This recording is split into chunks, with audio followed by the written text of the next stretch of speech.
బాత్రూముల దగ్గర బెడ్రూముల దగ్గర వేచి అయితే చూడలేదు, వాళ్ళు ఏం మాట్లాడుకున్నారు. సో మీడియాలో వస్తున్నటువంటి ఊహాగానాలను బట్టి మాట్లాడుతున్నటువంటిది. చంద్రబాబు నాయుడు గారు పవన్ కళ్యాణ్ గారి దగ్గరికి వెళ్ళారు, సీట్ల అంశం మీద చర్చించారు దాదాపు 2.5 గంటలు. ఇదైతే క్లియర్, సీట్ల అంశం మీద చర్చించారు రాసింది కాబట్టి ఒప్పుకోవాలి. ఎందుకంటే వాళ్ళ పత్రికలు రాసినాయి కాబట్టి, వాళ్ళకి సంబంధించినటువంటి అంశం కాబట్టి, సో వాళ్ళు రాశారు కాబట్టి దాని మీద మనం డిస్కషన్ చేస్తున్నాం కాబట్టి.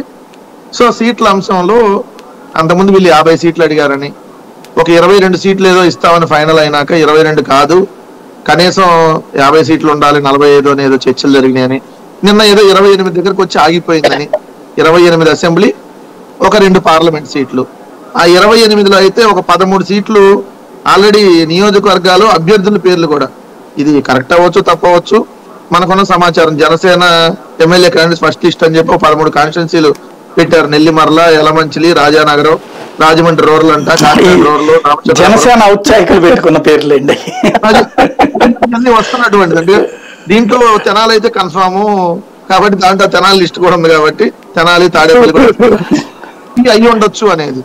సో ఇది ఒక ఆస్పెక్ట్. అంటే ఎందుకు ఈ మాట అంటున్నాం అంటే, నిన్న ఉదయం దాకా నారా లోకేష్ కి సంబంధించి యాత్ర తాత్కాలికంగానో అర్ధాంతరంగానో దాన్ని ఎట్లా అనొచ్చో తెలియదు, అది ముందే ముగిస్తున్నాడు. ఎందుకంటే 400 రోజులు 4000 కిలోమీటర్లు అని చెప్పి ఊదరగొట్టి ఈ ప్రపంచంలో ఎవడో నడవనంత దూరం లోకేష్ నడవబోతున్నాడు, అందరి రికార్డులు బ్రేక్ చేయబోతున్నాడు. 400 రోజులు అసలు 4000 కిలోమీటర్లు మామూలుగా నడవరు, అసలు పరిగెత్తా నడుస్తాడని చెప్పి ప్రచారం చేసిన దాన్ని ఏదో 215 రోజులు 220 రోజులకు ముగిచ్చేసి అర్ధాంతరంగా, అది కూడా ఇంకా 3 జిల్లాలు ఉండగానే పైన ఆ విశాఖపట్నం స్టార్టింగ్ ఎంట్రన్స్ దగ్గరే ముగిచేస్తున్నటువంటి పరిస్థితిలో పవన్ కళ్యాణ్ వస్తున్నాడు. ఓ పెద్ద సభ నిర్వహించబోతా ఉన్నాం.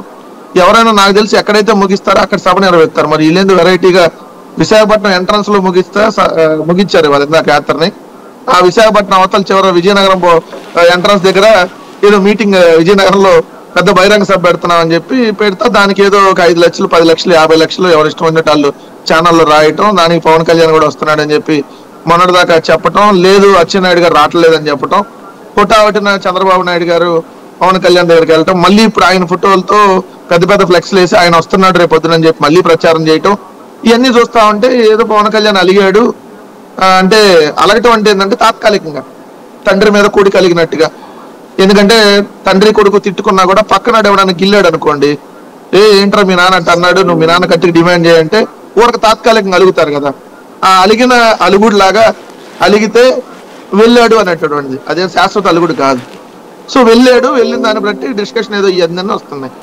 సో నేనైతే 2 ఇప్పుడు అడుగుతాను సార్, ఎందుకంటే బీజేపీ ప్రతినిధులు కూడా డిబేట్ లో ఉన్నారు కాబట్టి, తెలుగుదేశం జనసేన సీట్లు పనిచేసుకుంటున్నారు, అది వాళ్ళకి తెలుసు ఎక్కడెక్కడ ఏ సీట్లు పోటీ చేయాలని చెప్పి. ఎందుకంటే వైఎస్ఆర్ కాంగ్రెస్ పార్టీ ఇక్కడ ముందే అభ్యర్థుల్ని డిసైడ్ చేసేస్తుంది కాబట్టి, సో వాళ్ళని ఎక్కడెక్కడ ఇన్ఛార్జీలుగా వేసి ముందస్తుగా ఏదైతే ప్రణాళిక వేసుకుంటూ వెళ్తున్నారు కాబట్టి వాళ్ళు వెనకబడకూడదు అనే ఉద్దేశంతోనో మరి ఏదో ఒక ఉద్దేశంతో మార్పులు చేర్పులు వాళ్ళు కూడా చేసుకుంటా ఉన్నారు కాబట్టి, సో మరి ఇప్పుడు బీజేపీ కూడా సమాధానం చెప్పాలి దానికి. వాళ్ళిద్దరు సీట్లు పంచుకుంటున్నారు. ఇప్పుడు రామకుమార్ అన్న ఏమంటే మేమిద్దరు పొత్తులో ఉన్నామండి, ఖచ్చితంగా 2024 ఎన్నికలు జనసేన బీజేపీ కలిసి వెళ్తాయండి, తెలుగుదేశం సంగతి మాకు తెలియదండి అని ఆయన చెబుతారు. కాబట్టి సమాధానం చెప్పాల్సిన వాళ్ళు, దానికి ఇప్పుడు ఈ డిబేట్ లో మేజర్ గా సమాధానం చెప్పాల్సింది భారతీయ జనతా పార్టీ.